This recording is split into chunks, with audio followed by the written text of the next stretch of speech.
بسم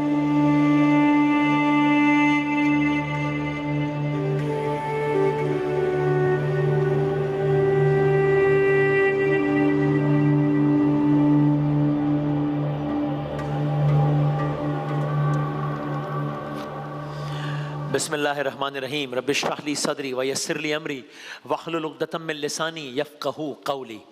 داستان حضرت ابراہیم علیہ السلام چلتے چلتے داستان محمد صلی اللہ علیہ وآلہ وسلم تک آنی ہے، اور ہم سرکار دو عالم صلی اللہ علیہ وآلہ وسلم کے پر دادا تک پہنچ گئے تھے کل۔ کوئک ریکیپ، ان کا اصل نام عامر بن عمر ہے، لیکن ان کا نام پڑ گیا ہے، مشہور ہے ان کا نام ہاشم۔ کیوں ان کا نام ہاشم پڑ گیا؟ اس کے پیچھے ہم نے پورا قصہ آپ کی خدمت میں کل عرض کیا تھا کہ ایک قحط کا عالم تھا، قحط کی صورتحال تھی، عرب میں بہت گرمی تھی، ایک شدید قحط آیا۔ اس دوران انہوں نے یہ فیصلہ کیا کہ وہ اپنے قبیلے کے لوگوں کے اس وقت جتنے بھی لوگ ہیں ان کی مدد کریں گے۔ انہوں نے ایک روایتی ایک عربی کھانا وہ تیار کروایا، بڑے پیمانے پر کھانا تیار کروایا، سب کو وہ شوربے میں روٹیاں بھگو کے اور روٹیاں توڑ توڑ کے کھلاتے تھے۔ اس ایونٹ سے ان کا نام ہاشم مشہور ہو گیا، ہاشم یعنی توڑنے والا، وہ ان کا نام مشہور ہو گیا اور یہ ہو گیا ہاشم۔ اب ہم آگے بڑھتے ہیں۔ اب اگر ایک نظر ہم کوئکلی اگر یہاں پر دیکھ لیں تو سرکار دو عالم صلی اللہ علیہ وآلہ وسلم کا شجرہ نسب آپ دیکھ رہے ہیں، یہاں پر نمبر 6 پر ہے جناب ہاشم، ہاشم بن عبد مناف۔ اور اب ان کے بعد ان کے بیٹے کون ہیں؟ جناب عبد المطلب بن ہاشم، جو کہ رسول اکرم صلی اللہ علیہ وآلہ وسلم کے دادا ہیں۔ ہم رفتہ رفتہ ابراہیم علیہ السلام سے شروع کیا، اسماعیل علیہ السلام پہ آئے، پھر آگے کے کچھ واقعات آئے، پھر کل پر دادا پر آئے، آج ہم دادا پر آ گئے، حضرت عبد المطلب بن ہاشم، نبی اکرم صلی اللہ علیہ وآلہ وسلم کے دادا۔ یہاں سے داستان آگے بڑھاتے ہیں۔ عبد المطلب، جس طرح ہاشم کا بہت مشہور ہو گیا ہاشم کے نام سے، اور بنی ہاشم، سب آدمی بات کرتے ہیں بنی ہاشم، ان کی اولاد، لیکن ہم نے کل عرض کیا تھا کہ ان کا نام ہاشم نہیں ہے، ایک واقعہ ہوا اس لیے مشہور ہو گیا ہاشم کے نام سے، ہاشم کے لقب سے۔ کیا جناب عبد المطلب کا نام عبد المطلب ہے؟ جواب ہے جی نہیں، ان کا بھی نام عبد المطلب نہیں ہے یا نہیں تھا۔ تو نام کیا تھا اور پھر عبد المطلب کیوں مشہور ہو گئے، یہ ہم آپ کی خدمت میں عرض کرتے ہیں۔ اصل نام کیا تھا؟ شیبہ، جناب عبد المطلب کا اصل نام۔ یہ نام کیوں پڑا؟ جب جناب ہاشم کے ہاں یہ اولاد ہوئی تو پیدائشی طور پہ جب یہ اس دنیا میں تشریف لائے، شیبہ جب نام رکھا گیا، تو پیدائشی ان کے سر کے کچھ بال سفید تھے۔ شیبہ عربی میں سفید بالوں والا، سفید، بزرگی سفید۔ تو اب جب یہ پیدا ہوئے تو ان کے والد جناب ہاشم کا انتقال ہو چکا تھا، ٹھیک، یعنی ان کی والدہ سو امید سے تھی، اور جب یہ ان کے والد کا انتقال ہوا، پیدائش ہوئی ان کی مدینے میں جناب شیبہ کی، جن کا نام عبد المطلب پڑ گیا، اور کیوں پڑا ہم عرض کر رہے ہیں۔ اب مدینے میں ان کی پیدائش ہوئی ہے، کچھ وقت گزرا ہے، پیدائش کے کچھ عرصے بعد، کچھ عرصے تک یہ مدینے میں ہی رہے ہیں، اس کے کچھ ٹائم کے بعد جناب شیبہ،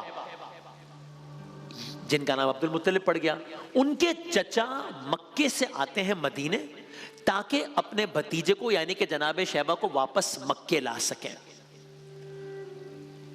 اس وقت ایک مکالمہ بھی ہوتا ہے، کچھ لوگوں کی رضامندی ہے، کچھ کی نہیں ہے کہ مکہ جائیں مکہ نہ جائیں۔ قصہ مختصر یہ کہ ان کی والدہ نے بالآخر رضامندی ظاہر کر دی کہ ہاں ٹھیک ہے، میں اجازت دیتی ہوں کہ میرے بیٹے کو مکہ لے جایا جائے۔ ظاہر یہ آج کل کا کی بات تو نہیں ہو رہی نا، ایک شہر سے دوسرے شہر کا مطلب ہے یہ تو نہیں ہے کہ 4 گھنٹے کی مسافت پہ آپ مدینے سے مکہ پہنچ جائیں گے، 2 گھنٹے کی ٹرین پہ آپ مدینے سے مکہ پہنچ جائیں گے۔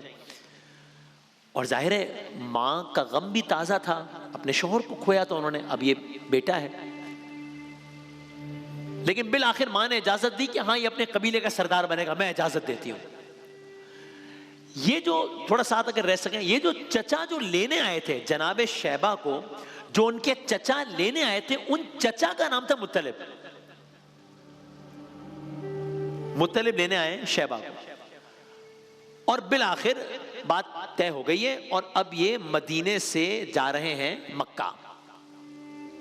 اب چچا بھتیجا ہے، اور چچا بھتیجے کا ایک سواری پر سفر ہے، عرب ہے، صحرا ہے، ریگستان ہے، گرمی ہے، اس زمانے کا جو بھی سفر کا جو بھی طریقہ کار ہے، جو بھی سواریاں ہیں، اس اعتبار سے ظاہر ہے اس زمانے میں اگین دشوار گزار سفر ہے. سو اب یہ چچا بھتیجا چل پڑے ہیں، مدینے سے منزل ہے مکہ. اب آہستہ آہستہ یہ قافلہ جا رہا ہے. اگین یہ آج کل کا زمانہ تو نہیں ہے کہ 4 گھنٹے میں پہنچ گئے، ظاہر ہے ٹائم ٹیکنگ ایکٹیویٹی تھی، موسمی تغیرات جو بھی.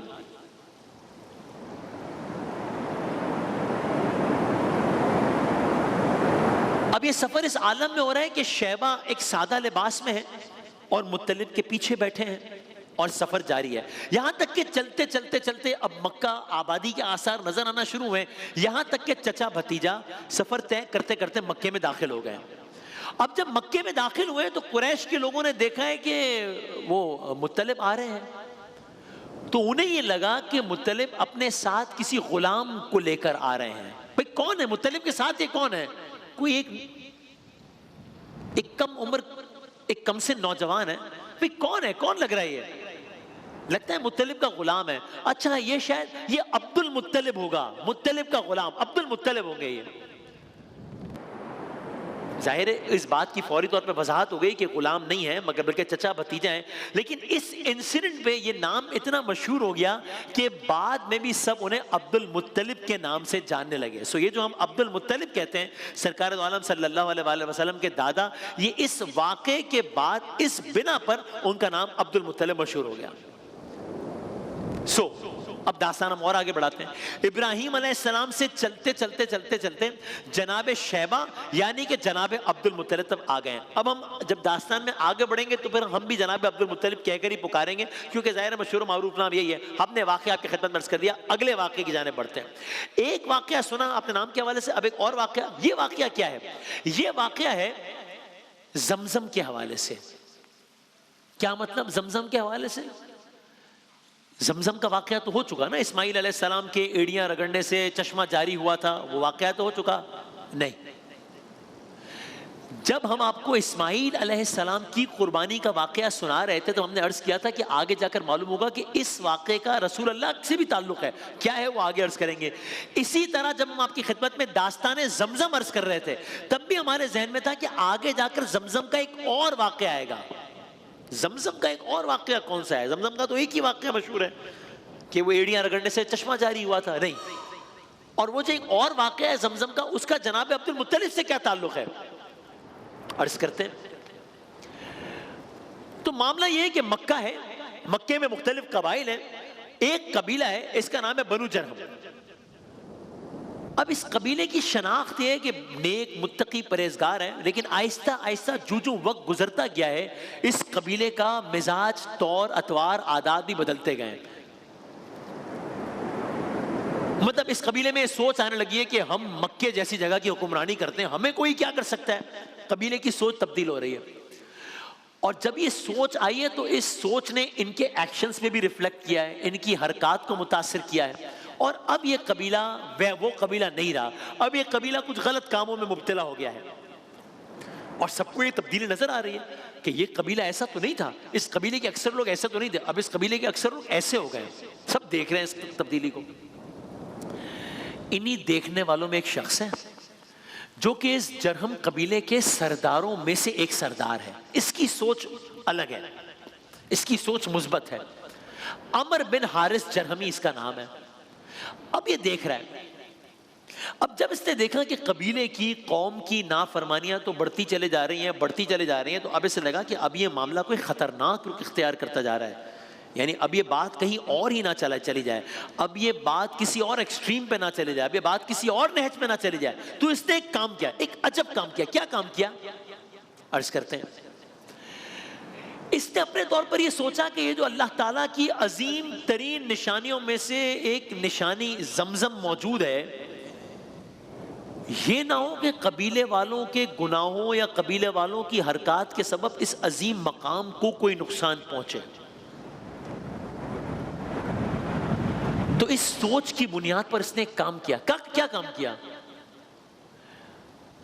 اس نے اس خیال سے کہ اس زمزم کو کوئی نقصان نہ پہنچ جائے کسی بھی طریقے سے، اس خیال کے سبب اس نے اس مقام کو یعنی چاہے زمزم کو بند کرنے کا ارادہ کیا، اس کو بند کر دیتا ہوں میں فی الحال، یہاں تک کہ اس نے اس پلان کو عملی جامہ پہنانا شروع کیا، اس انداز سے عمل کرنا شروع کیا کہ ایک روز چاہے زمزم پر پہنچ گیا اور اس نے اس مقام پر مٹی ڈالنا شروع کر دی، اس خیال اور اس ارادے سے کہ اس کو بند کر دوں میں۔ اب یہ شخص کھڑا ہے، اس ارادے سے کھڑا ہے، قبیلہ اپنی حرکات میں مصروف ہے، قبیلے کی اکثریت لوگ اپنی حرکات میں مصروف ہیں، یہ شخص یہ عمل کر رہا ہے، مٹی ڈالتا جاتا ہے، زمزم بند کرنے کی کوشش کرتا جاتا ہے، کام آگے بڑھتا جاتا ہے، یہاں تک کہ ایک وقت یہ آ گیا کہ اب اسے لگا کہ میں زمزم کو بند کرنے میں یا ڈھانپنے میں کہہ لیجئے کامیاب ہو گیا ہوں۔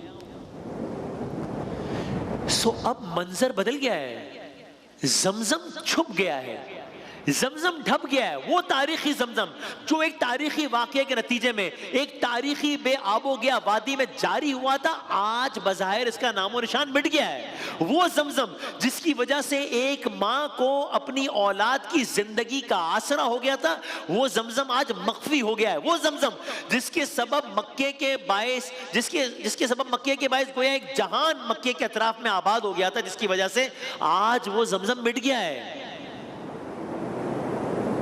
زمزم کا وجود بظاہر ختم ہو گیا ہے، نظر نہیں آ رہا، پیرنٹ نہیں ہے۔